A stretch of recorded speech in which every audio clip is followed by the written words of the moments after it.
પંચાયત સમાચાર 24 માં આપનું સ્વાગત છે। ઝાલોદ માર્કેટ યાર્ડ ખાતે પંચમહાલ ડિસ્ટ્રિક્ટ કોઓપરેટિવ બેંકની નવી શાખાનું ઉદ્ઘાટન કરવામાં આવ્યું। બેંકના ચેરમેન જેઠા ભરવાડે આધુનિક ટેકનોલોજીથી સજ્જ આ શાખાનું ઉદ્ઘાટન કર્યું।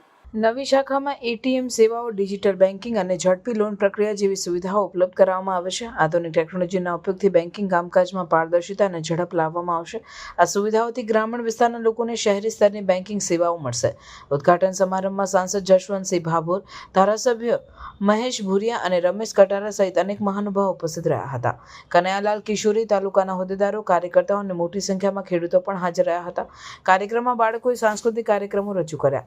ચેરમેન જેઠા ભરવાડે જણાવ્યું કે આ શાખા ખેડૂતો માટે અને ગ્રામજનો માટે મહત્વનું પગલું છે। તેમણે કહ્યું કે ગ્રામીણ વિસ્તારોમાં આધુનિક બેન્કિંગ સુવિધાઓ પહોંચાડી ખેડૂતોને આર્થિક રીતે સશક્ત કરવાનો તેમનો ઉદ્દેશ્ય છે। આ શાખાના ખેડૂતોને ઝડપી લોન, ખેતી યોજનાઓ અને અન્ય નાણાકીય સેવાઓ પૂરી પાડશે। આનાથી પંચમહાલ જિલ્લાના ગ્રામીણ વિસ્તારોમાં આર્થિક વિકાસને વેગ મળશે।